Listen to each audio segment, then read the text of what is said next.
Hello guys, Andrew here. Welcome back to Drew Tutorial. And in this video, I'm going to show you how to remove the white background in Affinity. So once you're inside the Affinity Studio, guys, and you have your design here, you will see that the white background is showing. And if you want to change your white background or remove the white background, you just need to go ahead and click the artboard on the left hand side. So click artboard, and from here you want to go ahead and insert a artboard. Once you insert the artboard, you will now have the option now to click on the artboard, and you can see that it's currently selected.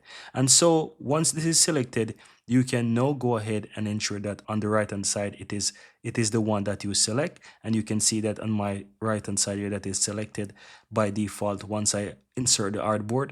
Now you can use the color on the upper right to change it. So if I want to change that to whatever color, I can change that, and as you can see right here, I am changing that. So if I want it in the black, you can go ahead and do that. If you want it in whatever it is, you can basically change that. And that's it, guys. Very easy and very simple.